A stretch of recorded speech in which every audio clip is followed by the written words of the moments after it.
ఎంపీటీసీలు జెడ్పీటీసీలు ఉప ఎన్నికలకు సంబంధించిన గొడవ ఈ రచ్చ అంత పెద్ద ఎత్తున విమర్శలు తావు తీసుకునే విధంగా ఉంది. వైసీపీ నేతలకు సంబంధించిన ఇళ్ల మీద దాడులు చేయటం, వాళ్ళ ఇళ్ల ముట్టడి చేయటము, ఇవన్నీ కూడా చూస్తుంటే ఏం జరుగుతుంది అసలు ఈ ఆంధ్రప్రదేశ్లో? అంటే మొట్టమొదటి అంశం ఏంటంటే ఈరోజు రాష్ట్రంలో అన్ని ఎన్నికల్లో అన్ని మన అంటే ఏమంటారు ఎంపీపీలు మా జిల్లాలో 2-3 ఎంపీపీలు జరిగాయి. అంటే నేనున్న తిరుపతి రూరల్ మండలం ఎంపీపీ కూడా జరిగింది. ఇప్పుడు ఈ ఎంపీపీ ఎన్నికలన్నింటిలో వైసీపీ గెలిచింది. 1-6 చోట్లేదో జనసేనదో పిఠాపురం అంటున్నారు.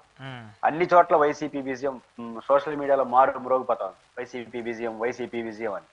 ఇది తెలుగుదేశం పార్టీ తనకు తాను తెచ్చుకున్న స్వయంకృతాపరాధం అంటారు. మీరు అనొచ్చు వాళ్ళ గెలుపుకి తెలుగుదేశం స్వయంకృతాపరాధానికి ఏంటి సంబంధం అని మీరు అడగచ్చు. అసలు ఈ రోజు నా దృష్టిలో వైసీపీ గెలుపే కాదు, వీళ్ళు గెలుపుని గ్లామర్ అందించారు.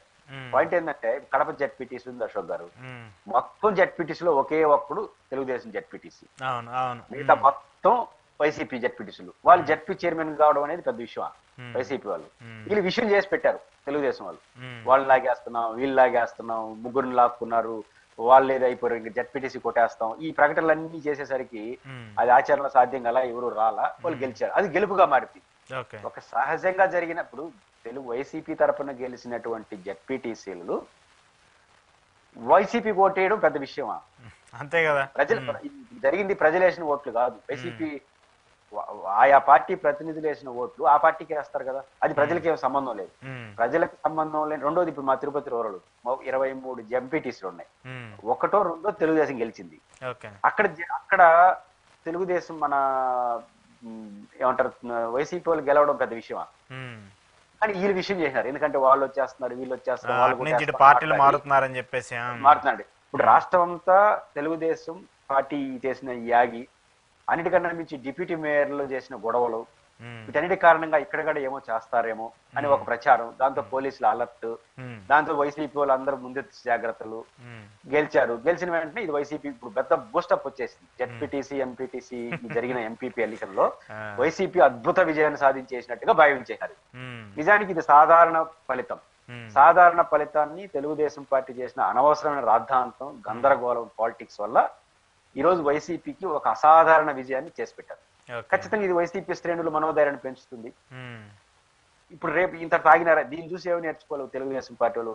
మనకు సంబంధం లేని విషయం. ఇదంతా కాలం ఎంతో తెలుసా? ఇంకో 10 నెలలు ఉంది అంతే, ఇంకొక ఏడాది మహా అయితే. లేదు, మహా లేదు, 10 నెలలే. ఇంకా మేయర్లు ఉన్నారు, ఇంకా మేయర్లు మున్సిపల్ వాళ్ళకైతే 10 నెలలు, వాళ్ళకైతే ఇంకా 9-11 నెలలు ఉంది. ఆగుతారా? అడ్డ విశ్వాసాలు పెడతారు. పెట్టి ఆడ గెలిచారనుకోండి, పదవి తెలుగుదేశం వాళ్ళకి వస్తుంది, పరువు వైసీపీకి వస్తుంది. అంటే ఇప్పుడు ఈ రాజకీయాలు ఏమి సాధిస్తారు మీరు? కాబట్టి ఈ తెలుగుదేశం పార్టీ వాళ్ళు ఇప్పుడు జెడ్పీటీసీ ఎంపీటీసీ అనుభవాలు తీసుకొని ఇంకో 1 year పోతే వీళ్ళు మొత్తం అయిపోతాయి. మీరు ఫ్రెష్ గా ఎలక్షన్ పెట్టుకుని అన్నిట్లో దర్జాగా ఎంపీపీలు, జెడ్పీటీసీలు, మున్సిపల్ చైర్మన్లు, మేయర్ మీరు గెలవచ్చు. మీ పార్టీ కార్యకర్తలు సంతోషిస్తారు. రేపు మీరు బలం ఉందని చెప్పి గెలిచినా, ఇప్పుడు తెలుగుదేశం పార్టీ వైసీపీ వాళ్ళు గెలిచినా కూడా మీరు జోక్యం చేసుకోవడం వల్ల అసాధారణ విజయం, అద్భుతం అయిపోయింది వాళ్ళు.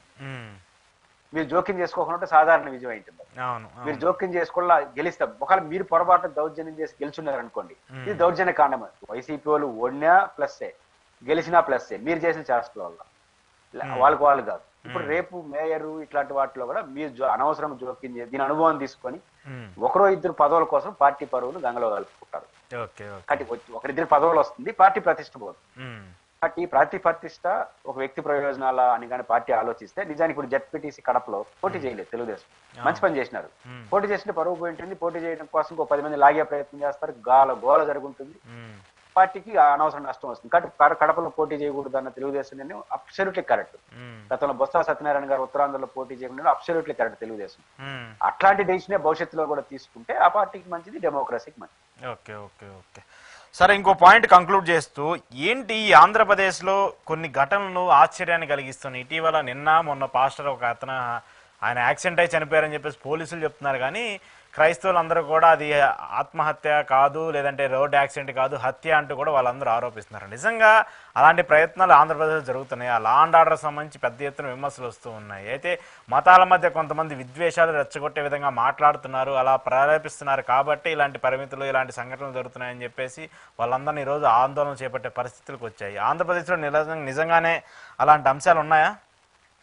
బేసిక్ గా ఇక్కడ ఏం జరుగుతుందంటే ఉమ్, ఆ, మొన్న పాస్టర్ వీళ్ళు ఎవరి వల్ల జరిగింది, అది హత్యనా ఉమ్, లేదా ఇంకోట, దీనికి బాధ్యులు ఎవరు అనేది పోలీసులు, జిల్లా రాజమండ్రికి సంబంధించి ఎస్పీ చాలా మంచి ఎస్పీ, ఉమ్, మంచి ఆఫీసర్, మా తిరుమల తిరుపతి దేవస్థానంలో సివిఎండ్ఎస్ఓ కూడా పనిచేశారు, గుడ్ ఆఫీసర్. ఉమ్. ఖచ్చితంగా వారి సారథ్యంలో అది మంచిగా జరుగుతుంది, ఖచ్చితంగా తేలస్తారు.